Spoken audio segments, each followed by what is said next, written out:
Welcome to an episode of Wellosophy, where we deep dive into art of living well. Today, I'm thrilled to have TanviMehra, who is a certified yoga instructor, has done many certificates from India Institute of Yoga from Mysore. She is also certified in pre and postnatal yoga. She is a professional dancer and founder of Tangerine Art Studio, which is in Bandra, has many classes including yoga, sound healing, meditation, various forms of dances, a place to be. So today, let's talk to Tanvi and understand her wellness philosophy. Hi Tanvi. Hi Suman, thank you for having me. Great. I wanted to ask, how did you choose yoga to be your go-to profession, and what has made you open Tangerine Art Studio? So I think Mama put me into dancing when I was really tiny. So at a very early age, I realized that movement really does give me the most joy. So growing up, I think anytime I want to feel happy or feel alive, I used to always resort to moving. So I think this is a very natural, a natural route to actually find a space which has the same kind of joy being given to others, and that's how Tangerine Art Studio came about, because I realized very early on how movement makes me happy, and having a space that gives everyone similar kind of happiness was a dream. So I think that's how it came about to be, that I wanted to spread the joy of yoga, dance, wellness to many more people, the same kind of joy that it gave me. Oh, that's good to know. But what kind of problems you must have come across during this journey as a, as an entrepreneur, as an instructor, because yoga has become very, very common, and there's too much competition. The thing is, the biggest problem I always feel is when you don't have systems in place. So I did something because of a passion, which is why I started it, and I still do it because I am very passionate about it and I love it. But when you're doing a business, along with it being a passion project, it also has to have systems. So when you don't have any systems, you can't really achieve your dreams and ambitions. But when systems are in place, which takes time and it's a daily process, then things actually start falling in place and you start having more free time to achieve more. So a competition is very natural, and honestly that is something that is very healthy, and it exists, that many studios are there, many teachers are there, and I think that everyone can coexist because everyone needs that many people, and our city and our country have so many people, so we should have more yoga, dance and wellness spaces. But everybody needs to have a system to be able to achieve more and more and to be able to reach more people. So I think the biggest issue is not having systems, and hence you can't be organized. So that for me I think is always a thing, how do you better the system? Also, like as we know that yoga is for, people say it's for more of meditation, stretching, etc. It's not so much about strength. So what is your opinion in this field?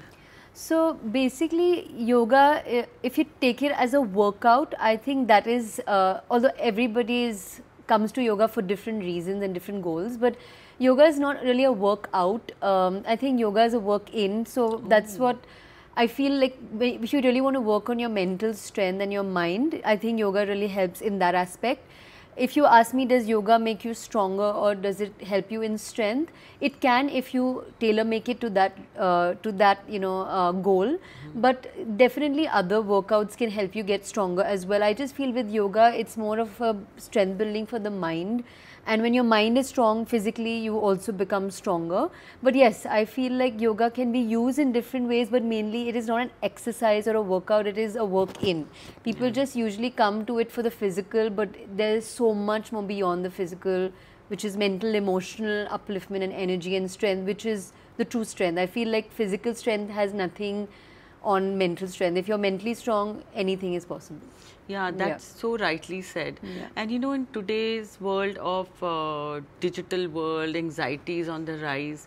Do you think yoga can really help, or are you seeing more cases of anxiety and people coming to you more with anxiety and getting into more meditative yoga practices? Yes. Yeah. So I'm actually reading a book by Eckhart Tolle, A New Earth, and I came across something really beautiful that he said, which is very relevant to this question. And he said that we have to come back to being the beings behind the doings. Ooh. Which is, we're so rushed up in our lives and trying to achieve more and do more, which we feel by doing more and more, you know, we'll Achieve. become complete and we'll become whole, but actually we're getting lost in the process of just doing.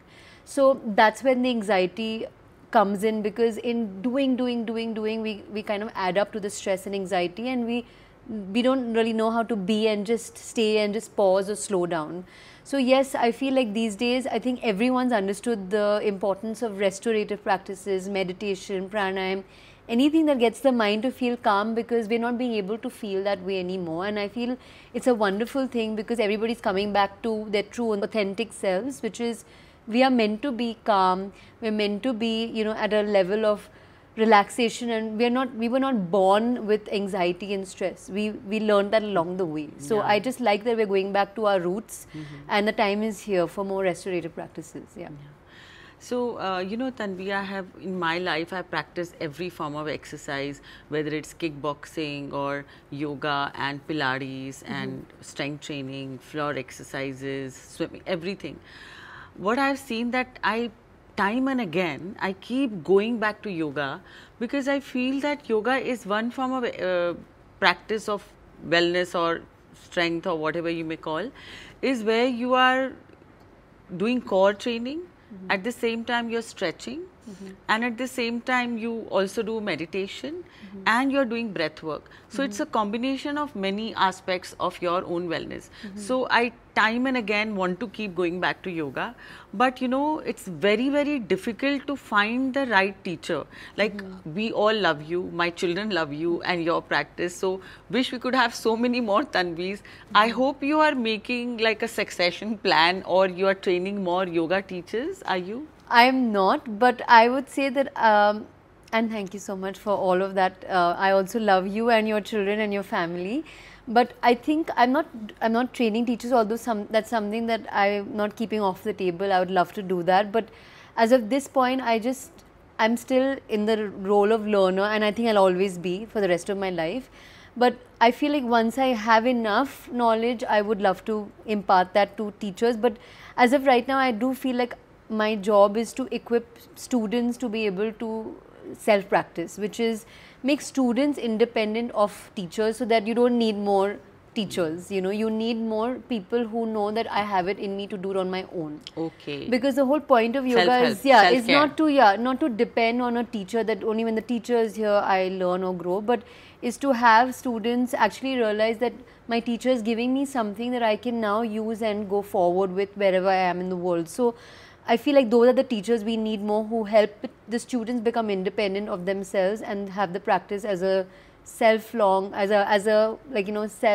practice lifelong. That's beautiful. Also, I've seen a very big occurrence or huge occurrence of insomnia, where so many of my clients and my patients who come to me who are not able to sleep and resorting to various practices of meditation or breath work at night. Have you seen this kind of a surge? And if yes, like, how are you helping people to sort of, have a sound and good long sleep? So, sleeplessness is a very common thing. I mean, I myself also sometimes feel like, there is a lot of stress or anxiety and I might not be able to sleep at night. So, I feel like I can correlate to everything that's happening, because even I feel it, because I'm human and it's natural for me also to feel like sleepless. So, it's not like I'm always sleeping on time. Even I have my nights where I feel like, okay, I'm just not getting sleep. So, what really works for me is yoga nidra practices, or very gentle breathing, mindful breathing, or just mindfulness at night before getting to bed, because otherwise that whole day's anxiety gets to you. So the techniques that I really feel helpful are yoga nidra, which are like simple practices, and I usually give my students YouTube links, or just help them as to how they can do a yoga nidra, which is a simple practice of just keeping your eyes shut and having a voice guide you through into relaxation.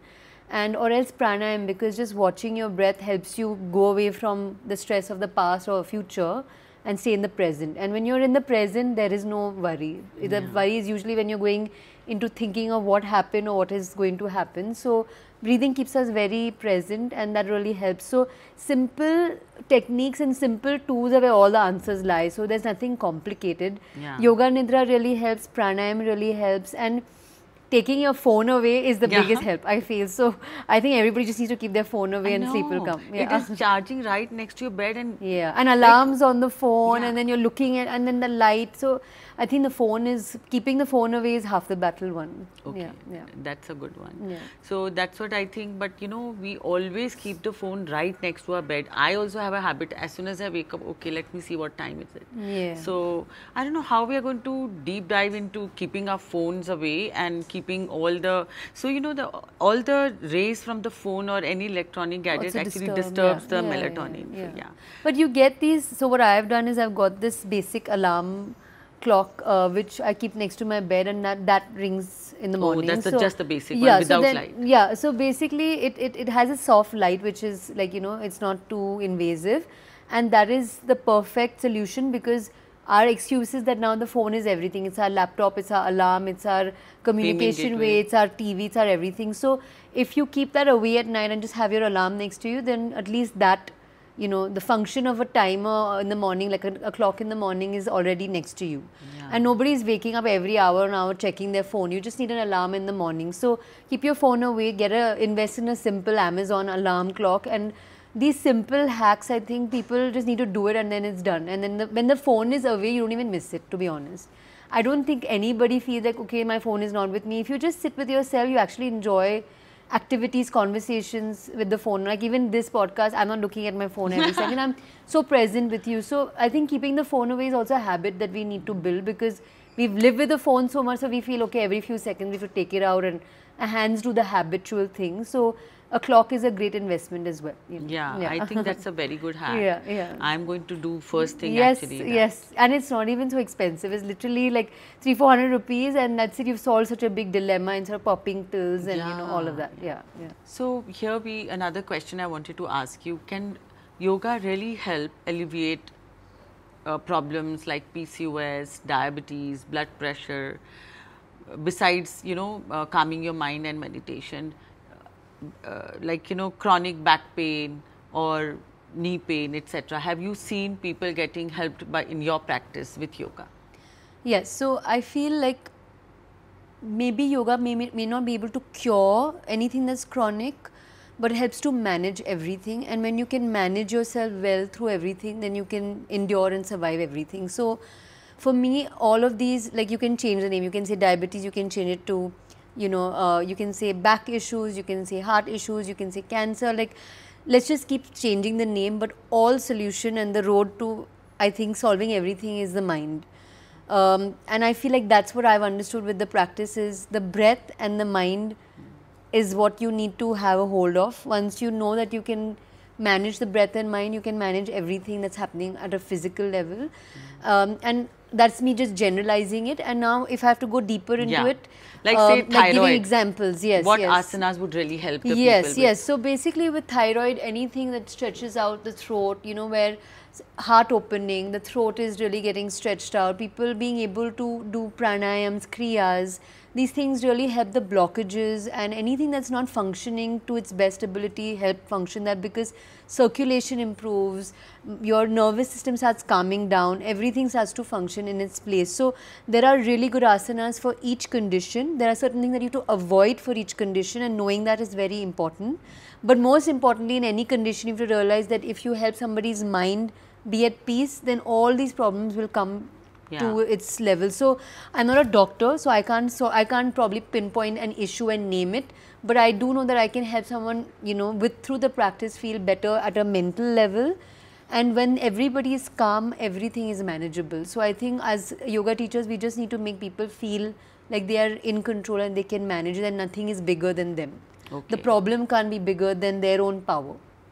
So I have always heard in yoga practice, like for say example, there are certain asanas very good for diabetics, which is Ardha Matsyendrasana. All twisting postures. Yes. So can you name a few asanas for diabetics, which is practice under of course, somebody's expert guidance for diabetes, and also for PCOS and also thyroid, because these are the biggest issue in today's world. All twists are really good. So for somebody who is doing basic work, just sitting in a cross-leg pose and doing some simple basic twists with spending 10 breaths in each side. So 10 breaths right side twist, 10 breaths left side twist. Sitting on a chair also you can do this in case you can't sit on the floor. So lots of people can't sit on the floor. So those twists will be really nice. I always come back to pranayam because I feel like pranayam really helps issues at a deeper level and not only the physical level, and these are all deep rooted issues. So pranayam, simple basic pranayams like deep belly breathing, or anulom vilom or single nostril breathing. This also really helps in all issues. All every yes, part whether of it's your thyroid, organs. whether it is diabetics, whether it is a PCOS, this will really help. Hip opening really helps with people who have PCOS, PCOD, because a lot of stress and emotions lie around the hips, and when we release that, we can also help everything that's not functioning around the areas where the hip is, like the organs around the hip, also start to function well, because we hold so much out there. That's why all these issues start coming in. But most of these are also result of stress and of course food. So diet also plays a huge role. So one can't only be doing this. You have to do a whole amalgamation of things to be able to cure. Of course. But basic to basic things, do simple pranayams, do simple basic foundational stretches, like keep yourself active, and that's going to help solve all of this. You don't want to do anything complicated. That's great. Yeah. So can you give example of what kind of ailments which is, I may not have named, which are chronic, and you have helped people to alleviate those issues or manage those issues? Yes, so I just want to get into now a specific issue. I remember very clearly I had a student who was online and she was coming, I think somewhere from the Saudi somewhere. She used to come online. She found me and she had, it was quite a rare mix of it was like hernia. She had another back problem and she was pregnant at the time. So many restrictions and contraindications in her practice. And you usually in a teacher's training course, you're not trained to deal with so many things. But as a teacher, you just have to know how to find your way through it. So just with speaking to her and, just being in sync with each other, we worked out a way online through obviously watching her, trying certain things, seeing how certain things worked. Through the entire phase of her pregnancy, with her hernia and her back problem, we went through the practice, and touch wood, she had a successful pregnancy, and then she could address her issues as well. So one just has to, again, as I said, we are not doctors, yoga teachers are not doctors, but we can help maneuver our way with the student in a very lovely manner, because we also find that we work on the field at the moment spontaneously. We may not have a textbook of what to do, but we can find our intuition to help work with these people. I also have had students with cancer where just with having them come to the mat and just show up with them, with their body and their breath, and just give back to themselves, that the body felt like it was healing and they were not feeling like it's the end of the world. So I think again with such conditions, just having a person come in and not treating them like a patient, because ultimately everybody is very scared of these words of diabetes, spondylitis. It's almost like it's the end of the world. But what we need to keep telling everybody is like, okay, so what now? There's a little issue in the body. The body is asking for your love and attention. Have them spend time with their body, give the body love, attention. It's like watering the body, and again the body will start growing in its most beautiful way. So I think we just need people to realize that they have to come back and spend time with themselves. Yes. Because the reason why all these problems come is because we are not spending time with ourselves and just doing, and the stress achieving. and yes. the less sleep. And I think ambition also is great, because even I'm ambitious, but are you saying ambition is more important than your health? You have to keep checking the weighing scales, because if something is tipping off, the problem will enter, and then again you have to come back to paying attention to yourself. So at the end of at the end of the day, you have to make yourself a priority, and by self I mean self-care, self-love, self-healing, because nothing can help you, no doctor, no medicine, no asana, no pranayama, if you don't love yourself and help yourself heal, So the healing, the most important thing about healing is self-love, self-care. Yes, which I think, I think that should be the podcast name, self-love and self-care. I named my company SelfCare 24 years ago. Yes, that was, and I think you had a vision of that it's going to be the most relevant word that is going to be used, and let me tell you, it's going to be like that going forward also, because at the rate we're all going, self-care and self-love are the healers, really. Yeah. That's so beautifully said. So Tanvi, what are the misconceptions of yoga? Like, people come to you for yoga, and misconception about yoga you hear very often. I think the biggest misconception is that I always hear that I'm not flexible, because flexibility is synonymous with yoga. So, you know, I often hear, and it's the most common thing I hear, is that I can't touch my toes, I'm not flexible, so I can't do yoga.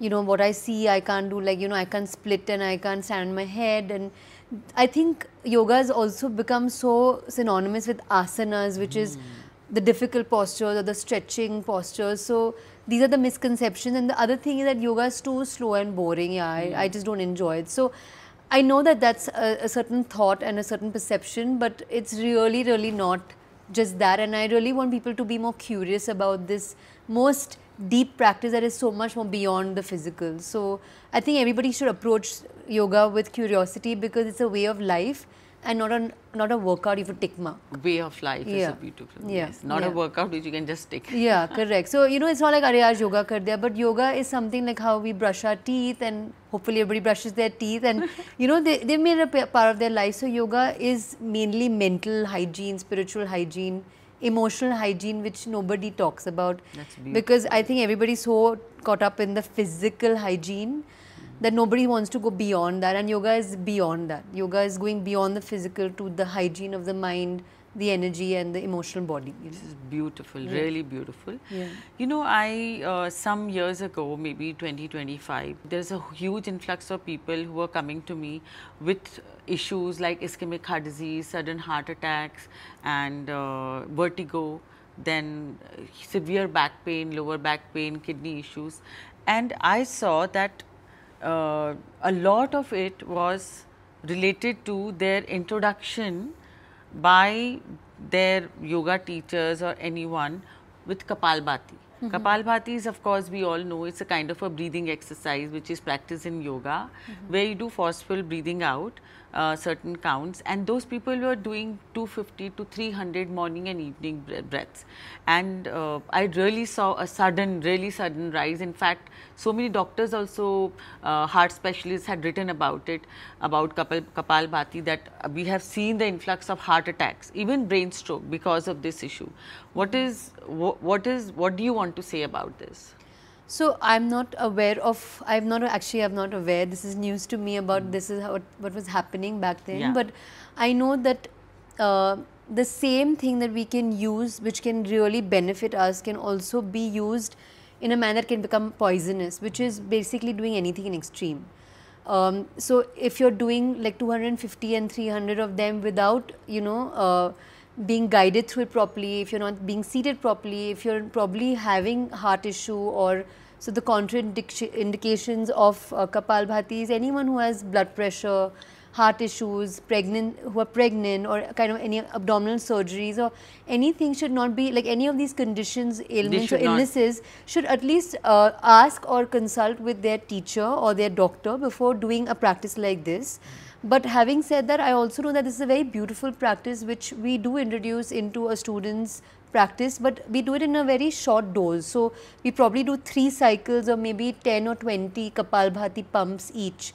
But 250, 300 is a bit too much. And yes, if you're a seasoned practitioner and you've really been into it, I understand that. But for everybody to do it is not. So I do know that anything that you do too much of can become poisonous, and anything that you do well can also become like, you know, it can be miraculous and healing. So I do know that I have only a lot of love and respect for all the practices, but how we do it, how much we do it, is where the mistake lies. So the balance is the key. Balance is missing for us in most things. And you know, even if I overwork out or if I overeat, you know, healthy food, that's also one end of extreme. It's called orthorexia.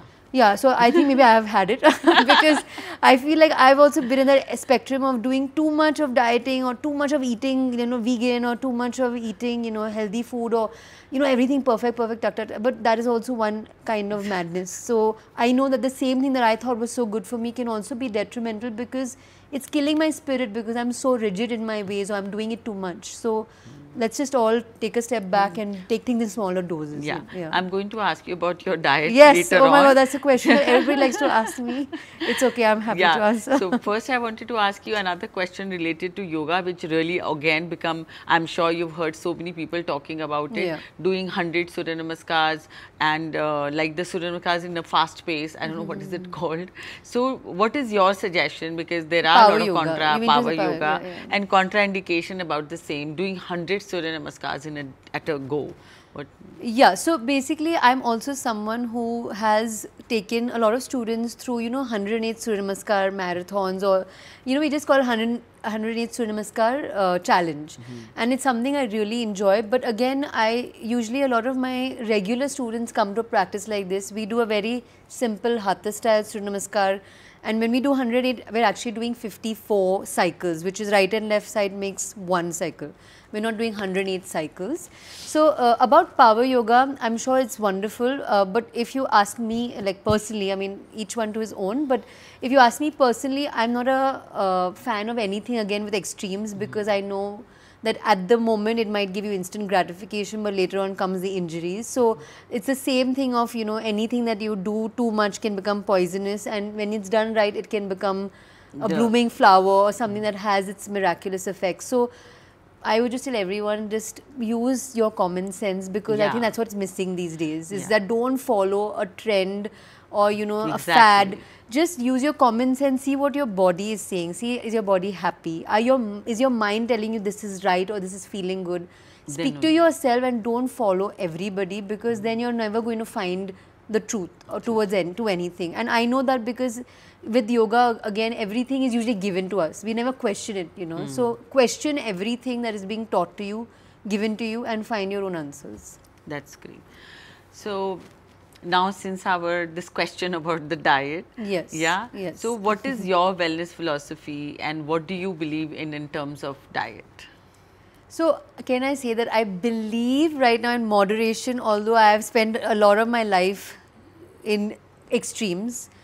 I believe in moderation, and now I'm trying to live a life in moderation, because I think I've reached this conclusion only after hitting the extremes, and I know that I had to go through that to be able to find that this is what works for me. And I'm still struggling, and I will always be finding that balance, because it's not like I found it. But I was vegan for a very long time, and I thought I did enjoy it. I do love being vegetarian, which I am for most part, but now I eat eggs and fish, which I always loved. And I think what I've realized now as I talk to myself is, I do now things that make me happy. So if I feel happy eating fish, I allow myself that without guilt. If I feel happy having eggs, I allow myself that without guilt, because earlier I would eat and then feel guilty and then feel like, no, I need to do this. I think I ruined it for myself so much that even that meal was not a happy moment, because I would eat it and regret it. And a lot of things that was self-created, like self-sabotaging. And so now also in my diet, I do know that when I'm eating the things that I'm loving, even if it's a pizza, I am feeling happier, I'm looking happier, and every cell of my body is just happy, because I'm allowing myself to live life. Yeah. That's so important, that people follow a fad. Okay, there is gluten-free, gluten is the bad boy. Then about lactose-free, and about, of course, being vegan. Tanvi, I have also done that. I was vegan for 3 years, and I've suffered. And I used to thought, no, I can't touch this. But then I realized after doing my course in nutrition that it is so important to eat a balanced meal. Have every kind of protein in your diet so that you can digest that protein for a very long time in your life. I mean, I think you know it even better because you've studied it. But I mean, what we need to do is listen to the body, because to be very honest, I also feel I wasn't a happier person. I was happy, but I wasn't feeling relaxed in my body, because I was always rigid with myself, like limiting myself, scolding myself.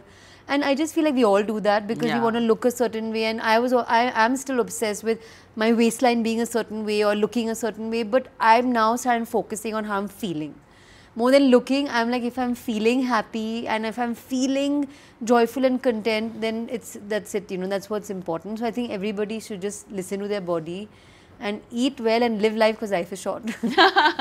That's beautiful. So here are certain myths I want you to help my viewers to bust. So one of the myths which everyone says is, so the first myth I would like to ask you is, for yoga alone is enough for full body workout? No, because for yoga is not a workout. As I said, it's a work-in. It's really great holistic in that, yes, you get physical, mental, emotional, but if you really want to build on strength, then I think going to the gym or incorporating other alternative workouts is better. So is it a myth that prenatal yoga is risky? Yes, because there's nothing like it's risky. Yes, there are certain things you need to avoid, otherwise it's the most smooth sailing practice. In fact, pregnant women are very strong. Yeah, they're the strongest practitioners at any given point in time, even in a full room, because when you're pregnant, so much comes up in your body, as you know, as even in terms of, you know, the chemicals and, you know, hormones. the hormones, everything, like the body is just supporting you in such a beautiful way that the women's minds are also very strong in those days, and you know, in the whole pregnancy time, and everybody's pampering them, and you know, it's great that there's so much love coming your way. You need it, we need it, but I just feel like women are just so fabulous during that time. It's amazing to watch them. So I feel like pregnancy yoga should be done. Of course, consult with your doctors, make sure everything is in check. After a certain trimester, get into your practice, and of course, if you have low-lying placenta, you have to be a little careful, but given that all of these issues are there, you can still do the practice with the right teacher. Yes. Also, what I believe during pregnancy, oxygenation of body is very important, because the more the blood is going to the fetus, the more nutrition goes to the fetus, and it's better for the overall development of the fetus. Yes. The last one is, can yoga really help manage chronic pain? Yes, yoga can help manage. It may not be able to always cure, because we always come to anything thinking, array, this will solve it. But more than solving, we'll need to learn how to manage. So manage, yes. Okay, great. Great job. Now our one more segment which is left is rapid fire round. So, which I'm going to ask you fast answers, okay? Yes, yes, yes. What's the one yoga accessory you can't live without? I love my yoga blocks. Oh, blocks. Yeah. Okay. Okay. Which style of dance energizes you the most? Hip hop. Yeah, you're fabulous at it, my Thank God. you. What's your go-to post-workout snack? Fruits and nuts are something that my body is always chomping on. I think fruits and nuts. Okay, lovely. Do you prefer yoga in silence or with music? Silence.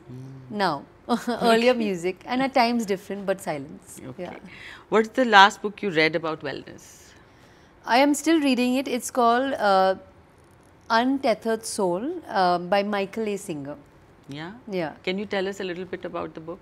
So basically, I'm really intrigued by the mind and how it can be our best friend or the worst enemy. And the whole book is about the mind and how to just move past the complications of the mind and reach the simple place, where if everything is simple, everything falls into place, but we tend to overcomplicate. So the whole book is about going beyond the mind and like beyond the physical body and beyond the mind and finding the power within. So I love these kind of, they're like self-help books only, but I really love it because it's always about this. And I feel like when you have control on this, then you're the winner. Both the books I'm buying and starting to read. Yes, yes, definitely. You know, in my practice, I've seen COVID has really had some huge impacts on people's health. Especially, I have seen that everyone has seen that more lung issues and ischemic heart disease and low energy, weight gain and many things. Okay, so what have you seen in your practice when the students come to you? What kind of issues you seen which has come up so much after COVID? So I think COVID globally impacted and molded everybody. A lot of us lost loved ones. A lot of us, you know, had COVID. A lot of us suffered with COVID and are still suffering. But I think the common thing is that we've all suffered mentally, because mentally the impact of COVID is still lingering, you know. And I feel like while some people, you know, really took to their health and felt like, you know, we have to seize the day and we must take care of ourselves, there are lots of people who also, you know, gotten a lot of fear and, you know, so there's when a situation happens, there is always two ways of going. One is positively taking it and, you know, making sure that you take care of yourself, and also negative impacts of it. So but I do see that mentally it's changed everybody, and people are still dealing with the losses and the effects of that time.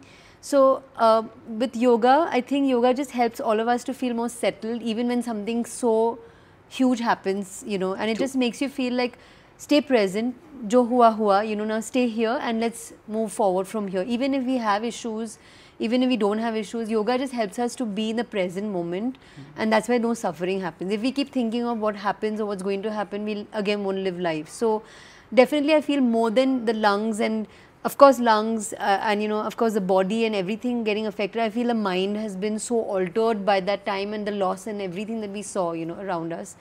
And the lingering effects of it is still the stress and anxiety and a lot of fear. Like there's a lot of fear now because it came and just grappled everyone with that fear, you know, it just kind of grasped everyone, like kind of clawed everyone with the fear. So I just feel like it's better to just stay present, do your practice, and whatever it is, whether you live 1 day, 2 day, 3 days, make it worthwhile, you know. Okay, yeah. beautiful. Yeah. Do you believe in any mantra which you do before or after a class of your yoga practice? Yeah, so actually the yoga class begins with a Shanti Mantra and we end. Do you want to say it? Yes, so basically the Shanti Mantra is in Sanskrit. It's a lovely Sanskrit prayer between the teacher and the student where we pray that our practice grows together and that we help each other in our journey to evolve into the best versions of ourselves without there being misunderstandings. Because often a time when the ego comes in, then the teacher gets angry with the student will feel like this teacher. So the ego needs to stay out and we just have to help each other. So the prayer is in Sanskrit. You want me to say the prayer? Yes, okay. yes, that will be beautiful. So you'll repeat it up. You will repeat. No, I might be knowing also. So Sahana Bhavatu. Yes, Om Sahana Bhavatu. So you want us to say it? Sing with you. You say and I'll join you in the same tone. Yes. So usually we have our hands at our heart center and we begin with our eyes shut. And you can say it with me or just mentally translate. No, I'll say after you. Okay. Om Sahana Bhavatu. Om Sahana Bhavatu. Sahanao Bhunaktu. Sahanao Bhunaktu. Sahaviryam Karavavahai. Sahaviryam Karavavahe. Tejasvi Navadhi Tamastu. Tejasvi Navadhi Tamastu. Mavid Vishavahai. Mavid Vishavahai. Together we can do Om and 3 Shantis. Om Shanti Shanti Shanti.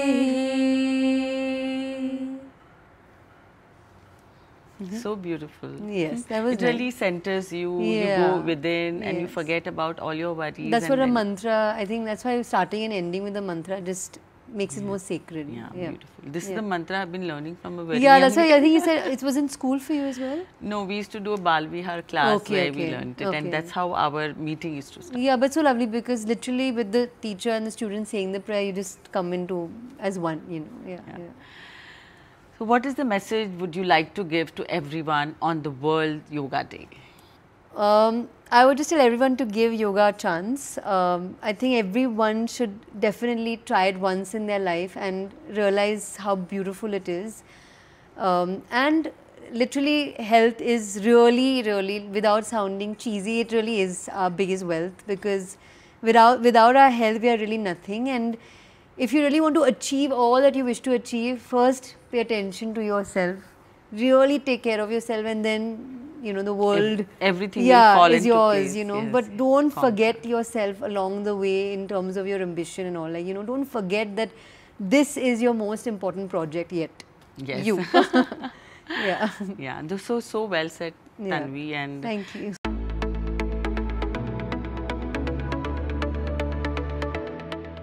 Since it's a wellness podcast, I want to challenge you. I want you to hold one asana and answer my questions. Done. Done? Okay. So I want you to hold Veer Bhadrasana. Come on, and I'll ask you a question and answer me. Okay. Wow, not bad.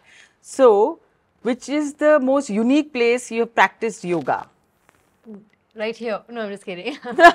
I think atop a mountain. Don't do it at home. Don't try it. Don't try stunts. Beautiful. Yeah. Great job. Okay, the next one. So the pose I want you to hold is Garudasan. And the question is, Okay.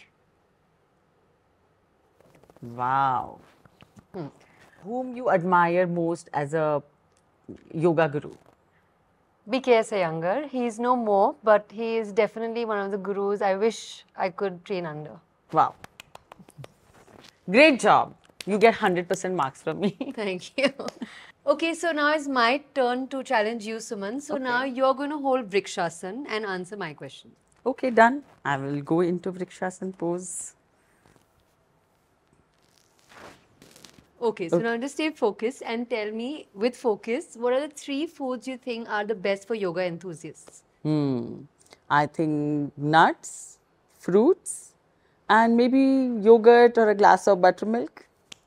Very good. Yeah.